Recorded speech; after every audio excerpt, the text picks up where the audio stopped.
Yeah, someone's on it. We see another hook shot from downtown. Sorry about that. Good morning, ladies and gentlemen. Let's hope this is still working. Yes, it seems to be still be working. Get some sound going. My name is Arachne, and I'm here to cast the DGL semi-finals between Skiblet and Shase, both from Team Bravado. And what we have here is a PvP. We are currently 6 minutes in, and I think I'm going to just turn down my sound a bit because it sounds quite loud. And let's carry on from there. So now if you see there, we've got Stargate opening from both players by the looks of things. 2 gates and no warp gate research yet. He hasn't transformed them, but 2 gates and a Stargate versus 2 gates and a Stargate. And the warp gate is something you really want to move across straight away. So we just kind of try to find out what's happening here. And if you look there, just the initial scouting probes have been lost. We do have Shase taking a nice expansion. I think Skiblet just scouted it. He has indeed. And Skiblet does have that proxy pylon, but again, he hasn't changed his warp gates. Now that's 10 seconds on every warp in, so that is quite significant, while Shase gets ahead. And in PvP, it is described as a volatile matchup, a coin flip matchup, so having those extra units early is important. So it'll be quite interesting to see what happens here. We've got 4 Phoenixes for Skiblet versus 1 for Shase, so he's not going to be winning that air battle. But despite that, he has managed to take an earlier expand. And if we look, he does have the probe lead as well, which is going to help him when that natural gets up and running. Again, if you're just joining me, this is Arachne speaking. And I am casting the DGL semi-finals between Skiblet and Shase. And we just see Skiblet getting more and more... oh, where did that die? Shase just lost a pylon somewhere. And we'll just have to see what happens.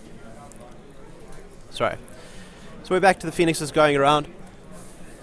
And Shase's natural is up, but he hasn't moved any probes across there. He's losing that probe lead again. And Skiblet is getting quite scary with all those Phoenixes in the air. Shase is trying to catch up. He does have the Stalker count. And he does have a Zealot. That Mothership core does have full energy, and he will be able to just use a Photon overcharge if he gets defensive. Okay, so now what Skiblet will really like to do is try and snipe the Mothership core and maybe do a bit of damage there. Now my sound still seems a little bit loud. Okay, so we've got Skiblet making Phoenixes, we've got Skiblet mining from his natural, we've got Shase mining from his natural. If we look at the income, just having that, even though it's the same number of harvests, just having that natural up earlier, he does have the mineral lead. So it's going to be quite interesting to see what happens from here. Skiblet's rushing the extra gas, so it looks like he's going to be investing into some more heavy tech, or maybe just more Phoenixes, and try and get some more gateway units out. Where Shase, again, is looking a bit defensive here, and Skiblet's forcing the engage. Now we've got that Nexus cannon I was talking about. It does quite a bit of damage. It's 20 damage a shot at quite a nice range. So Skiblet went in there, took a bit of damage on his Phoenixes. Shase, on the other hand, lost a Phoenix or 2, but most of his are generally quite healthy.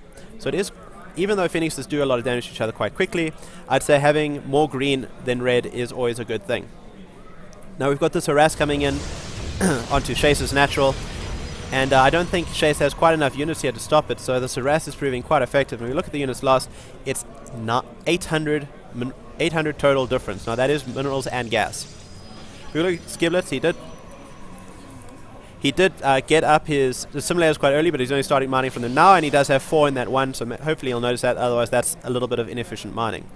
Skiblet is still pumping out the Phoenixes, but Shase again is catching up. Shase has a double Stargate because he realized that Skiblet looks to be investing heavily, so we'll have to see how this goes. Now with double Stargate, he will be able to get more Phoenixes out really quickly, and he should be able to win this, especially if he drops a Nexus cannon like he just has done now, but I think he dropped it a little bit late. Now, when that fight started, Shase was behind in 1, and when that fight ended, he was behind in 1. So that wasn't too bad for Shase, who is still investing heavily in Phoenix. Skiblet, on the other hand, has realized that Shase is going heavy Phoenix, and he had a robo, it finished. Now that's not quite dead tech, but it's not the best tech you could have in this situation right now. And again, Skiblet is forgetting to change his gateway into warp gates, and I'd almost say that's a bit of nerves. But if we look at the top here, Shase has now finally taken the Phoenix lead, but he's behind by 13 probes. So this is quite worrying for him, because despite his earlier expansion, he is falling behind. Now we've got these Zealots coming into their natural from this pylon over here, and just by the fact that Shase hasn't scouted over there, just shows how defensive he's had to be with his Phoenixes. And we look at the mothership core here is 200 energy versus probably about 100 if I find it. Where is it? Yes, 102. So Shase has not been very aggressive at all. Skiblet, in fact, is feeling so confident is taking his third. Shase, on the other hand, is just trying to get more Phoenixes. Now, the nice thing about a Dark Time tech switch, which means that Skiblet has got all three paths, is that Phoenixes don't scout air. So this is going to be quite scary for Shase if he doesn't get an Oracle or a Forge and a Cannon. And again, without this scouting, even though he's got the same numbers, he doesn't know what Skiblet's doing. I don't think he's scouted the natural. He hasn't scouted the third. He doesn't know about the Robo, the Twilight Shrine, the second Stargate even. So Skiblet is going to be able to do some fun things. Shase, on the other hand, is going to go up to what it looks like Phoenix range upgrade, which will just increase the range of the Phoenixes. You have to get it if you get over a certain number of Phoenixes. I think the number is about 8. And another thing that I'd like to see from Shase is the +1 cybernetics, +1 air weapons from the cybernetics core.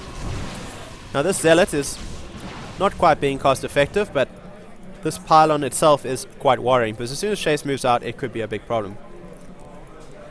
Shase is busy sending out a scouting Zealot, probably his first scout since about the 6-minute mark, where we just saw that probe die. On the other hand, Skiblet is looking prepared for anything. He's got a good number of Phoenixes, admittedly some damage. He has some DTs coming along here, and if we look, Shase has no detection at all. He has no sentries at all. So this is going to do a lot of damage, and there's nothing he can really do to stop it. So what he's doing is he's playing defensive, he's pulling his stuff away, and he's getting an Oracle ASAP.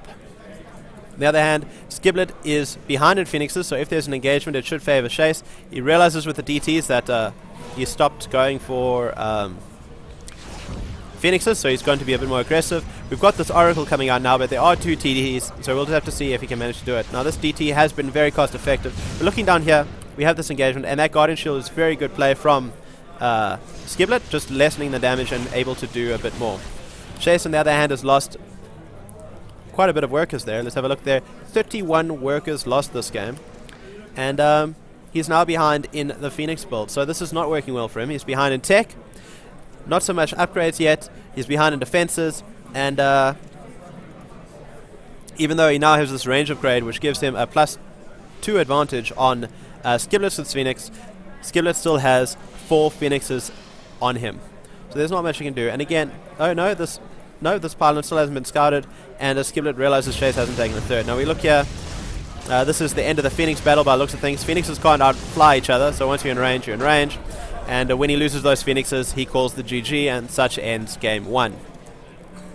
So, sorry about the faulty start, but that was the first game of the semi-finals between Skiblet and Shase. It looks like they both went for a Stargate opener, and then I was able to join the stream, and that is where we ended up. And we just look at the APM. Shase had higher APM, he had higher workers created, he did have higher workers lost, and he had 2 minutes supply cap, so that was quite worrying.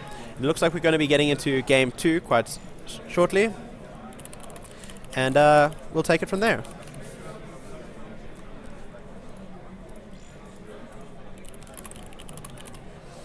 Okay, so that was let's just go back to, where's this?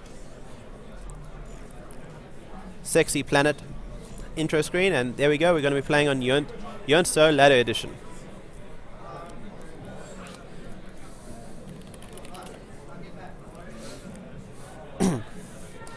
Just want to give a shout out to the Gameheart designer. That's the screen I'm using for the observing. It's actually quite useful, and it's the overlay, so you don't have to use it on the map. They were quite helpful in setting me up with it.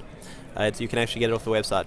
And also, I'd like to say thank you very much to Telkom and the Do Gaming League for hosting this event and setting us up here, allowing me to talk to you wonderful people, and we'll be entering game 2 shortly by the looks of things.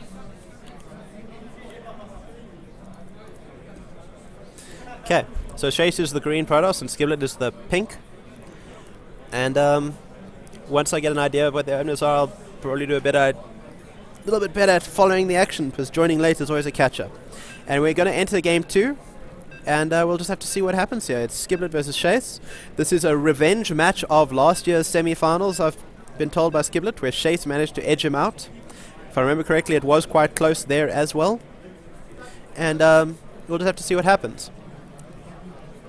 So we have Shase spawning in the top right corner. We've got Skiblet spawning in the bottom left.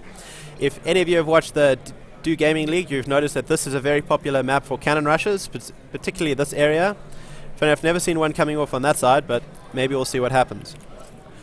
So we've got Shase going for a probe and Skiblet going for a probe. No, I'm joking. So yes, just talking a bit more about the players. As I was saying, they played last year, and Shase managed to edge out Skiblet in the semi-finals to go through to the finals for the second year running, where he lost to Illidan Ra, or Illidan RA, in those finals in a very close series. Now we both got 9 pylons, so no proxy pylon shenanigans. On the other hand, Skiblet is playing off a laptop, I believe. Skiblet? It's Skiblet or Static playing off a laptop. I can't remember offhand, but I'm sure that is quite a disadvantage to whoever it is. Static is busy playing Panda Tank, the South African GM, and to see who comes through into the other finals. So it is going to be an all Protoss top 4 and an all Protoss finals guaranteed. So now we've got Skiblet going for a 13 gate, Shase scouting for a bit of proxy, and he's going for a later 13 gate, which shouldn't be too much of a problem. I think almost this probe was supposed to place the gate and he forgot. Now we've got Skiblet scouting for proxies as well. Again, this is a very popular map for cannon rushes. You can see they've both scouted this area. So now we've got the assimilator coming up from Skiblet, and Shase's again is just a little bit late. Well, I say a little bit, but it's getting closer and closer, longer away, sorry. And we've got Skiblet going for a second pylon. Now this is the very standard opening for all Protoss games. It's when you see a deviation from here, it's going to be some proxy shenanigans more often than not. So there's not really much to talk about it.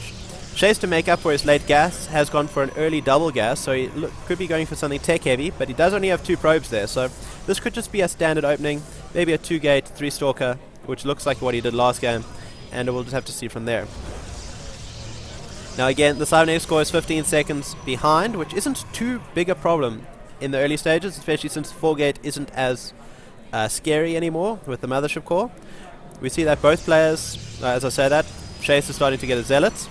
Skiblet is not. Shase has got a free scout at the base, and likewise, when this arrives, Skiblet will as well. Whoops. Okay, so now we've got the Chrono Boost coming on the Warp Gate, but there's not enough energy there to actually threaten anything major, and likewise on Shase, that's a little bit low for anything hyper-aggressive such as a 4-gate. Now having 4 on gas is quite a bit more gas income than just 2 on gas. Now if we look there, we've got 6 on gas for Skiblet and 4 on gas for Shase. So we've got a high mineral income for Shase, and all he was really doing there was denying the gas steal. So that was always something. Now with the higher gas income on this side, I'm expecting a very tech-heavy build from Skiblet. As soon as he stops being supply capped, which you can see is going to be in about 2 seconds, where Shase seems to have calmed his nerves and he's going for a bit of 3-gate pressure. Now when this Mothership core came out, Skiblet's probe had to run away, and that's indeed what happened. If we look here, where did Shase's probe go? Nope, no probes lost, so Shase's probe is somewhere. And there's Shase's probe coming to drop a pylon, but he has been scouted, so he's going to lose that probe, no problem. And it's quite sad for him. We've got Shase moving out with a bit of pressure. He might be able to catch the Stalker with the Zealot Mothership core, especially with the Time Warp. We'll have to see what happens. Now we've got Robuff coming from both players. Again, Shase is going for a bit of a more aggressive 3-gate opening, with Skiblet's going for a 2-gate, but not actually getting any other units. So if he can... Oh, sorry, they're the 3 Stalkers. Now that was the 3-Stalker opening, which is quite a standard one.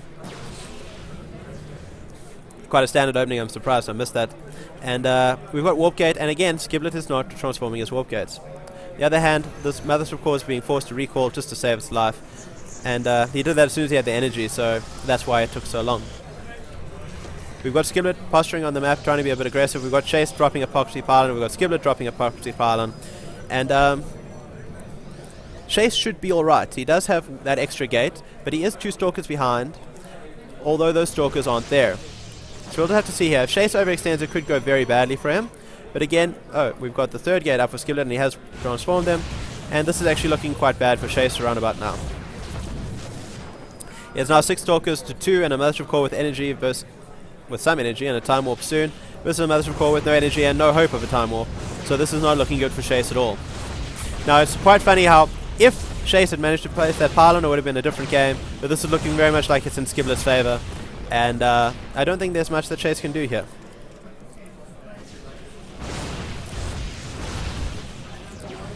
Sorry, I was kind of...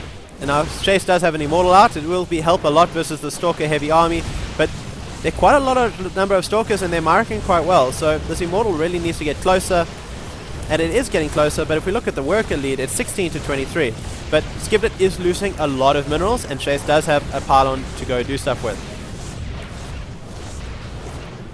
Now we've got some Zealots coming in from Skiblet to deal with this Immortal. We've got the Mothership Core that's uncontested, just attacking the mineral line, and Shase is losing more and more probes. If you look there, he's down to 12 probes and 1 Immortal. 1 Immortal is not too great versus an Zealots, and Skiblet is probably going to be warping in anytime shortly. Again, some more Stalkers just to end this off. Now if you look there, Skiblet has 2 Observers, and that's the GG. Skiblet is 2-0 up, and I don't think there's going to be another one. Okay, so yeah, that is quite kind of like the coin tossy nature of PvP. Shase overextended a bit. He couldn't place that pylon.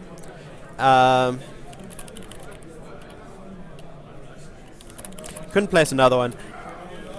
And that was all she wrote when he lost that probe. The Zealot had to use that energy of his Mothership Core to recall back, so he didn't have enough to cast the Nexus Cannon. Skiblet sensed the weakness, realized that he had a chance, and pushed in for the victory. So despite having a later warp gate transform, even though the earlier research, and having a later third gate, Shase wasn't able to be quite as aggressive as he would have liked, especially with saving that warp in for the pylon. So it didn't quite work out all he wanted. Skiblet got that Stalker advantage and just managed to push it all the way through. And I made a joke last night saying it's PvP. It doesn't always go to the full end of the build order. If we look there, the last thing that Skiblet warped in were the 3 Zealots and starting the Immortal, and that was pretty much the end of the game when they started focusing on micro. So while it might have gone a little further, such is the nature of PvP. Now if I'm lucky, I might be able to get into the other game if it's done. I'll just have to see what happens there. So yeah, thank you very much. And it doesn't look like it's a best of 3, so Skiblet's going through to the finals to face either Panda Tank or Static. Actually, let's see if I can't get a score update on that quickly. Match history is a wonderful thing. Now this is Panda Tank. He is our local Grandmasters player. He looks to be 1 up. Also in a 19-minute game. No build order, sadly. But if you look at the graphs, Static probably tried some harass there, and that's where it dipped. Looks about the 6-7 minute mark, so maybe some 3-gate pressure as we saw this game. Panda Tank held it. Managed to just kind of get along. Static took a lead from it, but he was always kind of behind in the army, ahead in the army value up until this last engagement, which just shows how important those spikes are from just getting a good economy going in. If we probably look at the resource collection rate, yep, that's where the economy kicked in, and superior unit composition, I'm sure, just pulled him through. A couple of good storms, a couple of good Archon hits, and we see Skiblet losing everything and Panda Tank losing almost nothing. Thank you very much, and I'll be right back.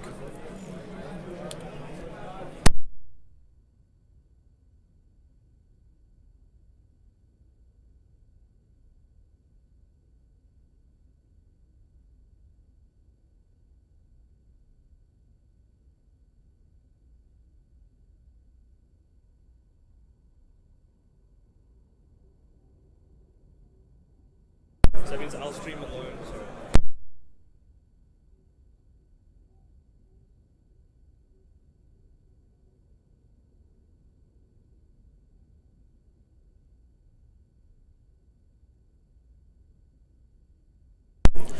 Okay, so that was semi-final 1. Semi-final 2 is underway, and it looks like Panda Tank is 1 up in that. It's best of 3. The finals should be something along the lines of best of 5, so we will have some more PvP goodness, and we'll just have to see how that goes.